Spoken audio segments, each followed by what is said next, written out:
Sagittarius, Sun, Moon and Rising. This is your love life reading for the second half of November. So it's a little bit of a different format this time. There's an explanation in the description for why that is. But for now, I'm going to get straight into your reading. The overriding energy of your reading is the Five of Cups. Now I have to admit, when I first pulled the tarot cards for your reading, Sagittarius, there was like I swear, I literally let out a groan of like, oh, not again. Because I have a Sagittarius rising sign, so, I mean, this reading pertains to me as much as it does to anyone listening to this. And it feels like we've been waiting forever. Like, we keep getting told that, I don't know, like back in October, there was so much hope and so much this feeling that things were going to be okay. And then things went kind of downhill after that, and it was like, I don't know what's happening. But the Five of Cups talks about grief, missed opportunities, regrets. There are some Sagittarians out there that will be grieving for the loss of something. But the energy of the Five of Cups very much says, don't get bogged down by that which has been lost.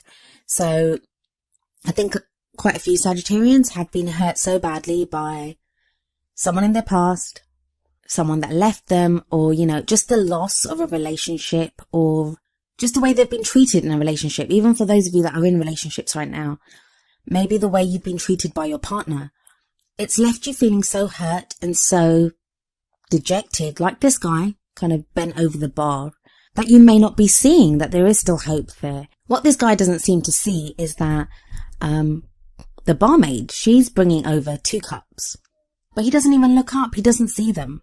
Now, the 2 cups in this always speak to me of the Two of Cups. And the Two of Cups is that kind of soulmate relationship, karmic relationship. It's that beautiful, loving, supportive relationship. So it's like that is there for us. That maybe the pain and the heartache and the loss and the regrets, or whatever Sagittarius has had to go through, that was to lead you to the Two of Cups. So the overriding energy is to say, don't get stuck. Don't get stuck in this Five of Cups energy. And don't lose hope. I know it's taking forever, but don't lose hope. And I mean, this theme is continued in the first card, which is what is at the heart of your love life for the second half of November. And that's the Four of Cups. The Four of Cups talks about being stuck, and it's very much a very similar message to the Five of Cups. This is feeling stuck, but this is not so much.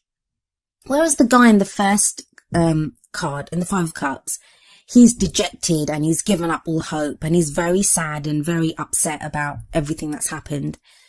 The guy in the Four of Cups, he's kind of laid back, and it looks like, he's got his sleeves rolled up and he's got 3 cups in front of him, and he seems to be ruminating over a problem. So you've not entirely given up, Sagittarius. A lot of you have not entirely given up. There's still this hope there. You just can't figure out, though, how to solve this. How do you get the love life that you want? And there's this kind of need and desire for that love life, but you just feel like, I don't know what to do about this. And that's whether you're single or in a relationship. Now, again, with this, it's those 3 cups. So very much like the Five of Cups, in the Four of Cups, we have a man looking at 3 cups, but rather than being dejected like the man is in the Five of Cups, this guy seems to be more contemplative. He seems to be lost in thought, trying to figure out, puzzle through a problem. Now, some Sagittarians may find themselves in a love triangle, and I don't always get that message. I do not always get that message with the 3s, but because there are 3 cups twice, it feels like some of you are dealing with a love triangle, but if you are, I don't think it would be something that you're aware of. So if you're not aware of a love triangle, please don't think that you're in a love triangle, or that your partner or person that you're interested in is cheating on you, because that's not what I'm saying. I'm saying the way the 3 cups have come up in both cards, and one guy's dejected, the other one's kind of thinking about it, you would already be aware of this. It won't be news to you if that is the case. For those of you that does not resonate with and that doesn't apply to, please try to understand that it may just be that you're feeling stuck. As a single person, you may not know how to start dating. As a person in a relationship, you may not know how to regain the love in your relationship or to reconnect with your partner. Now, just as in the Five of Cups, we have the Two of Cups being offered to the person and he doesn't see them. In the Four of Cups, there is one cup, like the Ace of Cups being offered. And the Ace of Cups talks about new love, new beginnings, reconciliations, reconnection. It's all about new love and a new kind of breath of life being breathed into your love life. Emotional growth, happiness, your cup spilling over with love. And this guy doesn't see that. He's so lost and caught up in the problems which the 3 cups represent. He doesn't notice that even though he's taken books down from the shelf, I'm assuming, to kind of figure out the problem, there is one cup still on the shelf, and that cup does represent the Ace of Cups. The energy that you're coming into this half of the month with is the Fool.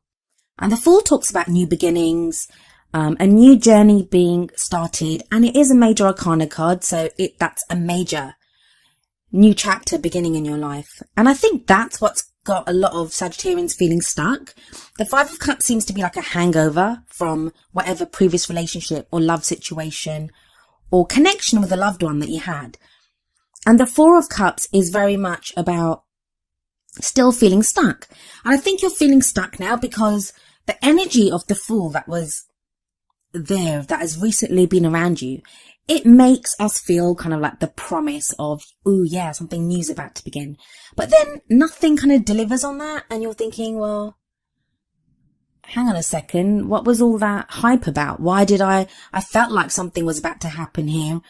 And this could be when you might have met someone and the initial meeting held so much promise that now nothing seems to come of it. So that can be why you have like the 4 and 5 of Cups at the beginning. And even though there is this great kind of Fool energy in the past that, would have kind of propelled you along and given you the promise of a new love life. But the present energy is the Wheel of Fortune. Now, it's interesting that you get this.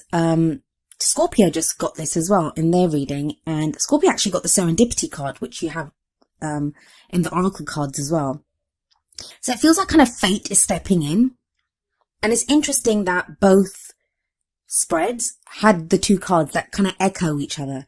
And before you guys ask, I know I said I just did that reading. I do clear the cards and shuffle them really well so that the energies are cleared and that none of the same kinds of cards are less likely to come up. So they're not just there and the readings are tainted by the one I did before. So the Wheel of Fortune in your present, what that tells me is that this is a time of change. You're actually in the middle of that change right now. And the Wheel of Fortune can be when fate steps in. So as much as we create our own futures, our futures are not written in stone. We're always creating them. But there are times when spirit or the fates or whatever you call them, they do step in and they guide us to where we need to be. Things seem to have started off slowly, like from the Fool, but they will start to speed up now. There is going to be a change of energies around you. And what that's leading to is the 5 of Swords in the future. Now that can be a difficult energy. And it feels like there's going to be, it feels like conflict. The 5 of Swords can often indicate having to fight for something, having to fight for what we need, what we want. The 5 of Swords can show conflict with a partner. So if you're in an existing relationship, you may find yourself at odds with your partner at this time.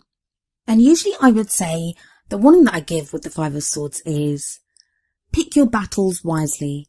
That's what the advice I always give with the 5 of Swords, that pick your battles wisely, because even though it doesn't show that you won't be victorious, the victory may be yours, but sometimes the victory can be empty because it costs you so much, in energy or emotion or psychologically or whatever way, but it may cost you more than you gain from it.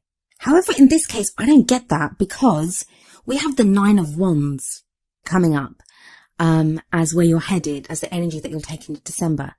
And 9 of Wands says, don't give up. Don't give up. You're really close to the end. Look at this guy. He's battered and he seems to be on the lookout.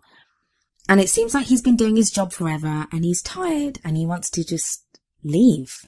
And that may be that he's been through the energy of the 5 of Swords. So he's been through that conflict. But the 9 of Wands says, you're so close to the end. 10s are all about completion. So 9 is just before that. You're just about to get to where you need to be. Don't give up just yet. Just don't give up. Now, that's not to say be reckless or stay with someone that you don't want to stay with. I think it has more to do with the hope. Because the first two cards, the Five of Cups and the Four of Cups, they speak of hope. The Ace of Cups that's being offered to you, the Two of Cups that's being offered to you, that's love and a relationship. So that kind of relationship that you want, the love that you want, it is there for you, but there's a little bit of turmoil to get through before you get there. And this is echoed by the Oracle card that you got from the Romance Angels deck. And it says, very soon. Clearly decide what you want so that it comes to you now. I mean, at its essence, it's very, very clear. What do you want? That's what the card says. What do you want? And it may be that you don't know what you want. I feel like there's a time that's gone by, especially with the Fool energy, that you thought you knew what you wanted, and now things seem to be in turmoil again. Maybe with the Wheel of Fortune card right now, you've seen a different side of someone if you're in a relationship, or if you're interested in someone, or you're unsure of yourself. You're unsure if you want that kind of relationship. So get very clear on what it is that you want, because the promise of this card is that it is there for you very soon. And that's what the Nine of Wands says as well. That you're almost there. You're almost there. The card from the Wisdom of the Oracle deck is Serendipity, number 18, Serendipity. And I'll read the meaning from the book. The essential meanings are opportunity allied with readiness, the awareness of synchronicity, luck and good fortune appearing as signs and symbols, a magical alignment of events. Relationship message. Spirit has a plan, and that plan is to place you in front of the right person at the right time. You have met or are about to meet someone vitally important to your journey. Someone Spirit wants to bring into your life. Only divine forces can plan this meeting. It is out of your hands. Pay attention to the signs Spirit presents. So, I mean, this card very much echoes the promise of the Two of Cups and the Five of Cups and the Ace of Cups. That's kind of on the shelf in the Four of Cups. The love life that you want can be yours. You just have to follow the signs. What is it that you want? Have you experienced any synchronicities? Those of you that the Five of Swords is saying that you're fighting against being with someone for whatever reason. I'm not saying that if someone's bad for you to resist that. Please resist that. Don't go with that. But I mean, for some of you, it feels like you may be, there are arguments. I see arguments, and a lot of these may be in text form. I don't know why I'm getting that, but just conflict and arguments that's being communicated back and forth, but in text form. So be careful with your words. Don't be too severe. If you really don't want to be with someone, then make a clean break. Don't get into a war of words or an argument. If, on the other hand, what you're wanting to give up on, or, the sense that you now think, I don't know if I've got the energy to do this, is if you're fighting for a love or someone that you feel might be your soulmate, or you have that kind of connection with, then please don't give up yet. Decide what it is that you want. You don't even have to focus on the other person. Focus on what it is that you want. What is it in your heart of hearts that you really want?